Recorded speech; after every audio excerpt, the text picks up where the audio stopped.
The morning room at Waxhall had been silent for the better part of an hour, and in that hour Eleanor Bridges had learned to read a man who would not speak. She sat across from him at the long oak table with her hands folded in her lap, her plain grey gown a poor cousin to the gilt and damask of the room around her, and she watched the Marquess of Avonmore turn the pages of her uncle's accounts without a single word. He did not ask her to explain the columns. He did not remark upon the figures.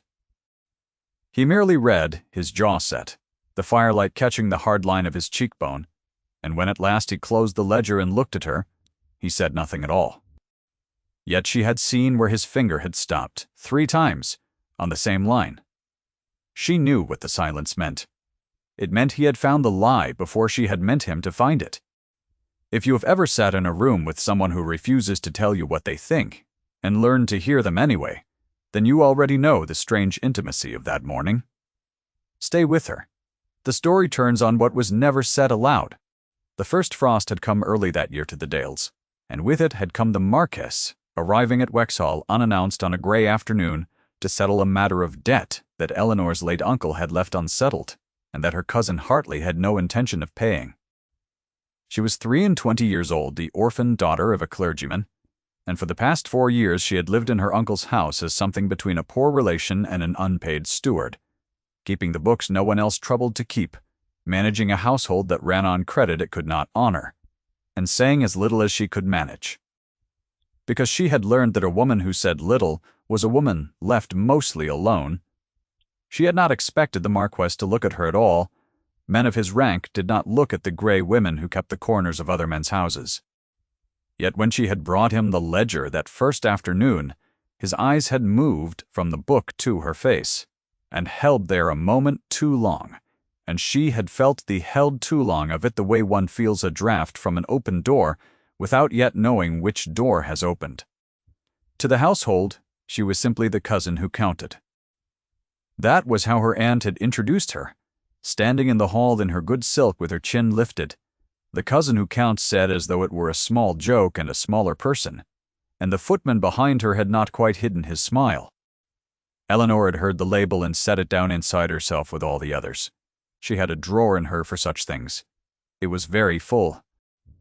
Lord Avonmore was a man of perhaps 34, tall and broad through the shoulder, with dark hair cut close, and a face that gave away nothing it did not choose to give.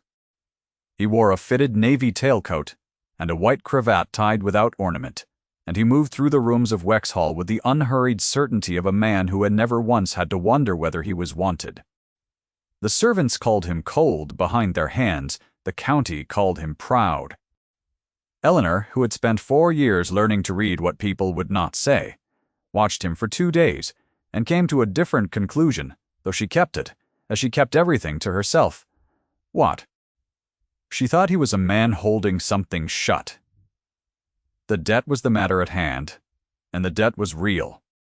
Her uncle had borrowed £3,000 against the Northern Fields some 6 years before from the late Marquess, Lord Avonmore's father, and the loan had passed to the son, along with the title and the estate and whatever else a man inherits. That he did not ask for. Hartley, who had inherited Waxhall in turn, meant to deny the loan had ever been made, and had spent a fortnight before the Marquess's arrival, removing every paper that might have proved it. What Hartley did not know was that Eleanor kept a second book. She had always kept a second book. It was the only honest thing in the house, and she had kept it not out of loyalty to her uncle, who had given her little to be loyal to, but out of a private and stubborn refusal to let a thing be other than it was. On the 3rd morning the Marquess sent for her, and that was the hour of silence with which this account began, the hour in which he turned her honest pages and found, 3 times over, the entry her cousin had tried to erase. When he closed the book, he looked at her, and she waited for the question, and the question did not come. What came instead was a single sentence, low and level. You did not have to give me this. She had not expected him to understand so quickly what it had cost her. The book in his hands was proof against the family that housed her. If Hartley learned she had kept it, she would be turned out before the week was through with no character and nowhere to go, and they both knew it, and he had said it in 7 words and then said nothing more. She inclined her head. "The figures are the figures, my lord," she answered. "I did not make them. I only wrote them down." He studied her then in a way that made the room feel smaller than it was. "Most people," he said, "write down the figures they wish were true. I have never had the luxury of wishing, my lord." It was more than she had meant to say. She saw it land. Something moved at the corner of his mouth, not a smile. Nothing so generous as a smile, but a small acknowledgement, there and gone. The kind of thing a less careful watcher would have missed entirely. She did not miss it. She had been reading faces for her supper a long time. That afternoon he did not leave, as the household had assumed he would. Once the debt was confirmed, he stayed. He gave out that the roads were poor and the frost was hard and his carriage horse had thrown a shoe. And all of it was true, and none of it was the reason. And Eleanor knew it was none of it because she had watched him give the orders to his man with his eyes on the window that looked over the kitchen garden where she had been not an hour before. Gathering the last of the rosemary in the cold, her aunt was delighted to keep so grand a guest, and terrified of what so grand a guest might cost. The dinner that night was beyond the house's means. 3 courses where there should have been 1. The good plate brought down, the rival to her own ambitions seated at the Marquess's right hand. For there was a rival, of course. There is always, in such houses, a daughter being put forward. Miss Cordelia Vane was the aunt's particular triumph, the daughter of a neighboring baronet, golden-haired and well-dowered, and seated each evening a little nearer the guest of honor. And she had a way of laughing at the ends of her sentences that filled the silences other people left. She filled a great many silences that week. The Marquess answered her courteously, and watched the foot of the table, where Eleanor sat below the salt in her gray gown, eating little and saying less. The dinner itself was a small theater of the household's anxieties. The aunt had ordered the beeswax candles down from the locked press, the ones kept for the rector and the magistrate, and their light fell soft and golden on plate that had not been brought out in 2 years, and on a tablecloth pressed so hard that the fold lines still showed. Eleanor had counted the cost of it in her head before she sat down, the way she counted everything, and had arrived at a figure that made her quietly ill, for it was money the house did not have spent, to impress a man who had come to collect money the house already owed. She said nothing. She had long ago stopped saying anything about the household's arithmetic. At the household's table, he asked her one question across the whole length of that dinner. He asked into a lull while the second course was carried in, whether the rosemary in the garden had survived the frost. The table went quiet at the strangeness of it, a Marquess addressing the cousin who counts on the subject of herbs. And the aunt's smile tightened a half-degree, and Miss Vane's fork paused above her plate, and Eleanor felt the heat climb her throat and answered that some of it had. The woody stems, the older growth, that the young shoots were always the first to go. The old growth is hardier, she said. It has had longer to learn the cold. Yes, he said, I have found that to be the case.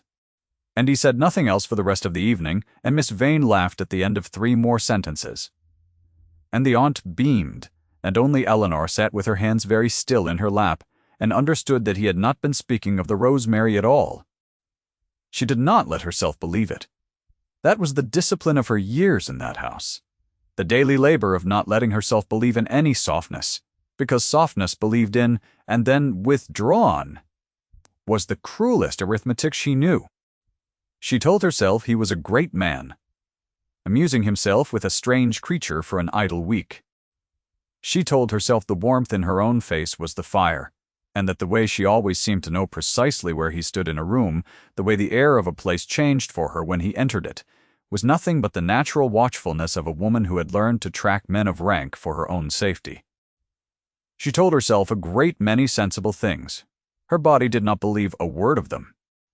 Her body had decided something her mind would not yet permit, and it announced its decision in small mutinies, a pulse gone quick at the sound of his boots in the corridor, a breath she could not quite manage when he stood near enough that she could smell the cold and the leather and the faint, clean bite of his soap. The week stretched, the frost held, and the Marquess, who would not speak, kept finding rooms that Eleanor was already in. Tut! He found her in the library on the fourth evening, where she had gone to escape the drawing room and the relentless music of Miss Vane at the pianoforte. He came in without a candle and stopped when he saw her, a dark shape in the doorway with the firelight behind her, and for a moment neither of them moved. She had a book, open in her lap, that she had not been reading. He crossed the room and looked at the spine of it, and it was her father's old volume of sermons, the one thing of her father's she had kept, and she watched him recognize that it was loved, that the binding was worn soft at the corners by a hand that had held it many times. "Your father's," he said. It was not a question. "He has been gone 11 years, my lord." The Marquess was quiet for a long moment. Then he said, in the level voice that gave away nothing, "Grief does not keep to a schedule. People expect it to. It does not." And he turned and went to the window and stood with his back to her, looking out at the dark garden and the white rime on the stones, and Eleanor understood that she had just been told something, that the door he held shut had opened the width of a hair, and that it had cost him to open it even that far. She did not ask. She had learned the value of not asking. She sat with her father's sermons in her lap and let the silence be what it was, and after a while he said, without turning, "It grows cold in here." You should not sit without a fire built up. It was a command shaped like concern, or concern shaped like a command, she could no longer tell which, and she rose to mend the fire, and found that her hands were not quite steady. This was the thing the household never saw, and it is the thing I most want you to see. So let me name it plainly, and then return you to the cold library and the man at the window.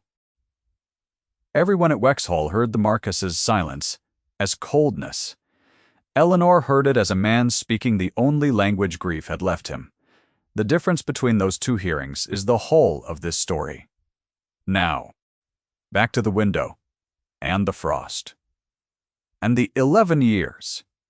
She came to understand the shape of his wound by degrees, the way one comes to understand the shape of a thing in a dark room by touching its edges.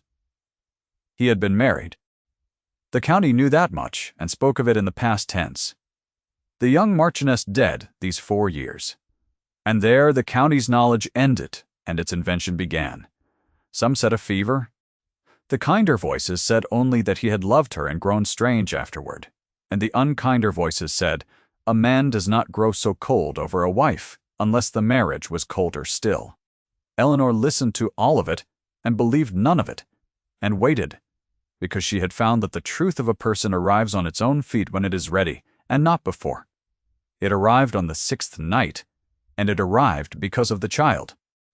There was a child at Wexhall that week whom almost no one noticed, a small boy of 5 named Tom, the son of the under-housekeeper, a quiet, watchful child who had lost his own father to the sea the spring before, and who had taken to following Eleanor about the lower passages, because she was the one person in the house who spoke to him as though he were a person. On the 6th night the boy could not sleep, and he had crept up the back stair and lost himself in the dark of the great gallery, and it was there that the Marquess found him, weeping without sound in the way that children weep when they have learned that noise brings no comfort. And it was there that Eleanor, searching, found them both. She stopped in the gallery doorway. And, wah! The Marquess was crouched on his heels before the boy, his fine coat forgotten on the cold floor, and he was speaking to the child in a voice Eleanor had not heard him use. Low and slow and steady, the voice one uses to bring a frightened animal in from a storm. He was not telling the boy to stop crying. He was telling the boy that the dark gallery was only the day's rooms with the light gone out of them, that everything fearful in it was a thing he had seen and loved by daylight. That fear was mostly the memory of light in a place the light had left. And the boy listening had stopped weeping, and put his small hand flat against the Marquess's chest as though to feel whether the heart inside it was true, and the Marquess had let him. Eleanor did not move. She understood that she was watching something the man would never have allowed a soul to witness, and she understood, all at once, and with a grief that took her breath, why he had grown strange after his wife. There had been a child. There must have been a child. No man learned that voice except in a nursery, and no man lost that voice except in a nursery gone silent. She did not know the particulars yet. She knew the shape. And the shape was enough to undo 4 years of her own careful discipline in a single moment, because a woman can guard herself against a cold man easily enough, but there is no guarding the heart against a man who is gentle with a grieving child when he believes no one can see. She must have made some sound, or the boy must have, because the Marquess looked up and found her in the doorway, and for the length of a breath his face was entirely open, undefended, the door not ajar now but standing wide, and she saw everything in it before he could shut it again. Then he gathered himself, and rose, and the mask came back over his features like frost spreading across glass, and he said only, "The boy is cold. See him to his bed." And Eleanor crossed the gallery and took small Tom by the hand. And as she passed the Marquess, she said very quietly, so the child would not hear, "You were kind to him." "It was nothing," he said. "It was not nothing, my lord. I have lived 4 years in houses where it would have been nothing. I know the difference." He looked at her for a long moment in the dark, and something in him seemed to give way, some last sandbag against a rising water, and he said in a voice gone rough at the edges, "I had a son. He would have been near this age." And then before she could answer, before she could so much as breathe, he turned and walked the length of the gallery, and was gone. His footsteps very even, a man retreating in good order from a position he had not meant to lose. She put the boy to bed. She drew the thin blanket to his chin, and sat with him until his breathing went slow and even, and he held her sleeve in his sleep the way children do, when they have learned that the people who comfort them have a habit of leaving. She did not pull her sleeve away. She sat the small ache of it out, and only rose when she was certain he would not wake to find the chair empty. Then she went to the cold of her own narrow room, the sermons in her lap, and she let herself understand the cost of what he had told her. He had a son who would have been near 5. The son was gone, and the wife was gone, and the man had built a silence around the place where they had been and called it pride, and the county had believed him, because the county preferred a proud Marquess to a broken one. Eleanor did not prefer either. She preferred the truth. And the truth, she found, did not frighten her at all. It made her want to mend his fire, the way she had mended it in the library, to build the warmth up around him and say nothing, because she, of all people, knew that there are griefs that words only scratch. The next days were a slow tightening. The aunt, sensing that the great guest's attention strayed from her golden Miss Vane toward the great cousin who counted, began to apply pressure in the small, relentless ways available to a woman of her position. Eleanor's tasks multiplied. She was sent on errands that kept her from the rooms the Marquess used. Her place at dinner was moved still lower, then removed altogether on the excuse that the table was full, and she took her meals in the housekeeper's room and told herself it was a relief. Miss Vane was thrown forward with a new urgency, a drive to the frozen lake arranged for the two of them, a duet pressed upon the Marquess that he declined with a coldness that delighted Eleanor and infuriated the aunt in equal measure. And still he found her. He came down to the housekeeper's room on the pretext of a question about the accounts, and stayed half an hour talking of nothing, of the management of a northern estate in a hard winter, of how one kept tenants fed when the harvest failed, and Eleanor answered him as an equal, because she did not know how to answer him as anything else, and saw that he had not come for the accounts at all. He came because the housekeeper's room was where she was. The dramatic irony of it would have been plain to anyone watching. There was no one watching. That was rather the point. It was Miss Vane who voiced the label for the second time, and she voiced it where she meant to be overheard. They were in the long drawing-room a morning of pale sun, and Eleanor had come in to tend the fire, and Miss Vane said to the aunt, in the carrying voice of a young woman who has never once feared being heard, "I confess I cannot understand the fashion for taking up poor relations. The cousin who counts, you call her. As though counting were a thing to be proud of. My mother says a woman with nothing had far better make herself useful than make herself seen." And she laughed at the end of it. That trailing laugh, and the aunt smiled, and Eleanor knelt at the hearth with the poker in her hand and did not turn around. The Marquess, however, was in the room. They had not seen him by the far window, and he had heard every word. And Eleanor knew he had heard, because the air of the room changed, the particular charge of his attention swinging toward her, like a compass needle finding north. He did not speak. He set down the book he held with a small, deliberate sound, and crossed the room and stopped beside the hearth where she knelt, and held down his hand to help her rise. To help her rise. The cousin who counts helped to her feet by the Marquess of Avonmore in front of the two women who had just unmade her, and the silence that followed was so complete that Eleanor could hear the fire she had just built beginning to catch. She took his hand because to refuse it would have been a scene, and the warmth of it went through her thin glove like a current, and he said, looking not at her but at Miss Vane, "Miss Bridges keeps the only true account in this house. I have found her counting to be of considerable use to me." And he said it without heat, in the level voice, and it was the cruelest courtesy Eleanor had ever witnessed, because it left Miss Vane nothing to answer and the aunt nothing to do, but smile a smile that had gone entirely to glass. That should have been her triumph. It was, instead, the beginning of her dread, because she understood what the others did not yet understand, that a Marquess who defended a poor cousin in a drawing-room had set something in motion that the household would not forgive, and that the cost of it would fall not on him, but on her. She was right. The blow came 3 days later, and it came dressed as kindness, which is how the worst blows always come. The aunt summoned her to the morning room and told her, with every appearance of regret, that arrangements had been made. A position had been found for her, a situation as companion to an elderly widow in Northumberland, a respectable place, a generous place, and the post-chaise would come for her on Thursday. Eleanor understood the arrangement perfectly. She was being removed before the Marquess could do anything so disastrous as continue to notice her. Northumberland was 4 days' hard travel in winter. She would be gone before he woke on Thursday, and by the time he asked after her, if he asked after her, she would be a name in a county he had no reason ever to visit, and the golden field would be clear. She did not weep. She had given up weeping somewhere in the second of her 4 years at Wexhall, having found it changed nothing and cost a headache. She packed her small trunk by candlelight, folding each plain thing with the same care she gave to columns of figures, because care was the only dignity left to her, and she would not surrender it.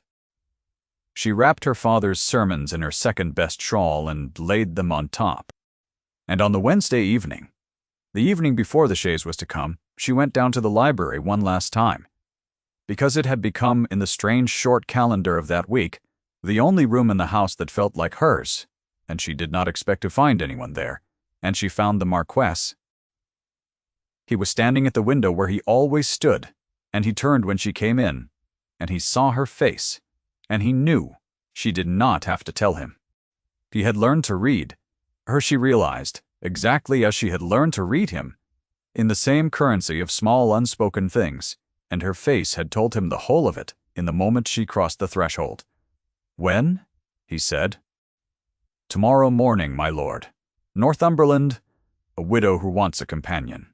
She made her voice as level as his, and was proud, in a small bleak way, that it did not shake. "It is a respectable situation. I am fortunate in it. You are being sent away. I am being made useful." She lifted her chin. "It is the same thing, in a house like this. I have always known it would end so. I have no quarrel with it." And here, at last, in the lowest moment of her 4 years, she said the one thing she had never let herself say aloud to anyone, the honest line she could not have managed a week before he had taught her without meaning to, that her silence might be heard. "I had only thought," she said, "that I might be permitted to stay a little longer in a place where someone had troubled to learn the difference between me and a column of figures. That is all. It is a foolish thing to have thought. I know it. Good night, my lord." She turned to go. She had her hand on the cold brass of the door when he spoke, and his voice was not level now. It was low and rough, and it stopped her as surely as a hand on her arm. Eleanor. It was the first time he had used her name. Not Miss Bridges. Not the cousin who counts. Her own name, in his voice, in the dark of the library. And she stood with her back to him and her hand on the door, and felt it go through her, like the first warmth, after a long cold, almost a pain. The body, remembering what it was to be addressed as itself. "Do not go in the morning," he said. "I'm asking you not to go." She turned. He had crossed half the room toward her without her hearing it, and he stopped now an arm's length away, near enough that she could see the pulse at his throat, the thing his level voice had always hidden beating, fast and uneven. His hand lifted as though to touch her face, and stopped in the air between them, hovering, not arriving. Because he was a man who had learned what it cost to reach for a thing and lose it, and he would not reach until he was certain. She saw the hand stop. She understood the hesitation in it. And she did the brave thing, the costly thing, the thing she had never once done in 4 years of guarding herself, which was simply to stand still and let herself be seen, to lift her own face the last small distance toward his hand, so that the choosing was shared and the risk was not his alone. "I do not understand," she said, though she did, "what a Marquess could want with the cousin who counts." "I want," he said, and his voice broke on it, and he let it break, "to stop being silent in a house where the only person who ever heard me is being sent 4 days north, so that I will marry a woman who laughs at the ends of her sentences. That is what I want. I have wanted it since you told me the old growth is hardier, because it has had longer to learn the cold." His hand came the last inch, and his fingers were at her jaw, warm, unsteady, and neither of them breathed. "I have been silent for 4 years, because the last time I spoke what I felt aloud, I lost it within the year. I am done being silent. I would rather speak and lose than keep quiet and keep nothing." "You will not lose," Eleanor said. It was not a promise she had any right to make. She made it, anyway. "I have read every silence you have offered me since the first afternoon, and I have not once misread you. I know what you are. I am not afraid of it." And he kissed her. Then, once, soft and certain, and full of every word the both of them had spent the week, declining to say, his hand at her jaw and her own hand come up at last, to rest against the breast where small Tom had laid his palm to feel whether the heart was true. It was true. She had known it was true. She had been reading it true for a week. What followed was not the matter of an evening, for these were not people who could simply please themselves. And the machinery of the house and the county did not dissolve because 2 people in a cold library had finally spoken. There was the aunt to be faced, and Hartley, and the matter of the debt, and the watching county that would have a great deal to say about a Marquess who set aside a baronet's golden daughter for a clergyman's penniless orphan. The Marquess faced all of it without raising his voice once, which Eleanor came to understand was simply how he was, a man whose authority lived in his stillness and not in his volume. The reckoning came, as such reckonings in such houses must, in the drawing-room, and it came on the Thursday morning that should have seen Eleanor gone. The post-chaise had been sent for, the aunt had risen early in her satisfaction, and she came down to find the Marquess of Avonmore in the long drawing-room with Eleanor beside him. Not below the salt, not at the hearth, but beside him. And Miss Vane already arrived and arranged in her traveling blue, and Hartley summoned, and the household drifting in at the edges to see what could not be hidden. The aunt understood in an instant that something had gone wrong with her arithmetic, and being a woman of great social resource, she reached at once for the only lever she had ever known to work. "My lord," she said, bright and brittle, "you find us at 6s and 7s this morning. The chaise has come for my niece, a companion's place in the north. We shall miss her counting, of course, but a woman in her situation cannot be too grateful for a respectable post. The cousin who counts."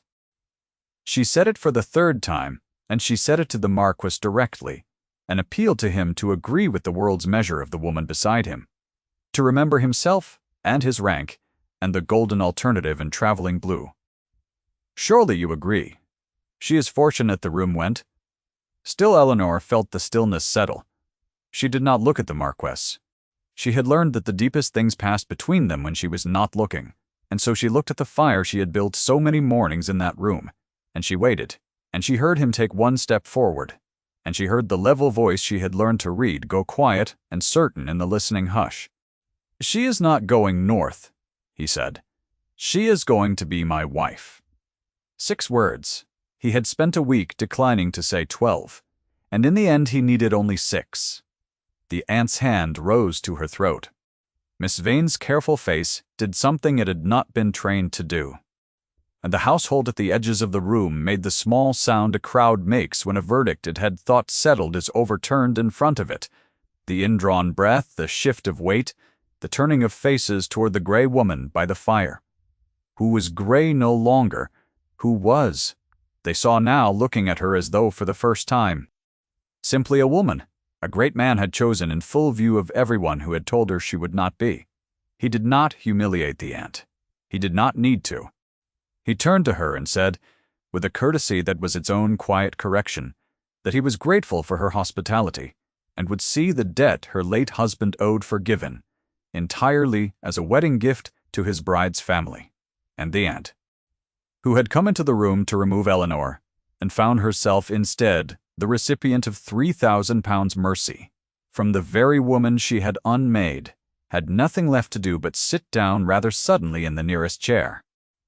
Miss Vane recovered first, as the well-bred do, and made her curtsy, and in the moment of it Eleanor saw the girl understand that she had never been the choice, only the arrangement, and that there is a great difference between the two, and that she was young enough yet to find the difference for herself somewhere kinder. The chaise was sent away empty, the household dispersed in a murmur, and it was done. They were married quietly in the spring in the small church near Avonmore, where the Marquess's people had been married for 200 years, and the only guests were the ones who mattered, which were not many, and one of them was small Tom, brought along at Eleanor's particular insistence and scrubbed pink for the occasion. Holding a posy, he had picked himself, and dropping half of it on the way up the aisle.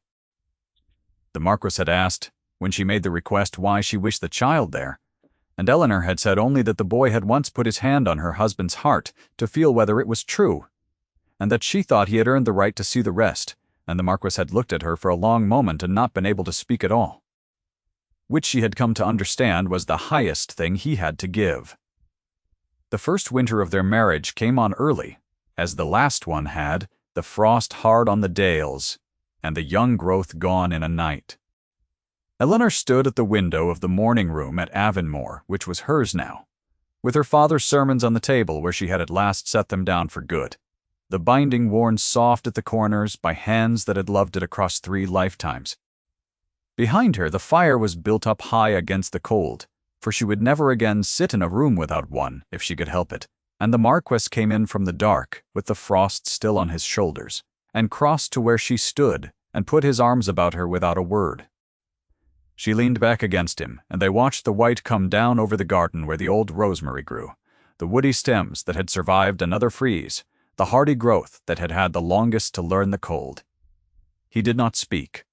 He had never been a man for speaking, and she had never needed him to be, and the silence they kept at that window was not the silence of a man holding something shut, but the other kind, the rarer kind. The silence 2 people keep when there is nothing left between them that needs saying and everything is already known. "The rosemary held," she said at last. "Yes," he said, against her hair. "It has had longer now to learn the cold."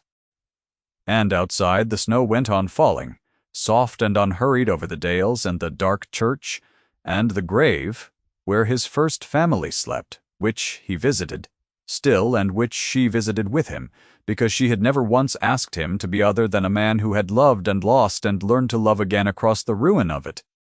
The fire caught and settled. Small Tom, who lived at Avonmore now and would be schooled there, slept somewhere down the warm corridor. And Eleanor Bridges, who had spent 4 years being told she was a column of figures who had been called the cousin who counts in 3 separate rooms by 3 separate voices, certain of her smallness, stood at her own window in her own house, in the arms of a man whose silences she had learned to read perfectly, and understood that she had been counted wrong her whole life, and that the counting was finished now, and that she was at last and for good simply seen. If her story has stayed with you, stay a moment longer in the quiet of it before you go. Some recognitions take a lifetime. Hers took a single hard winter, and the patience to read a silence true.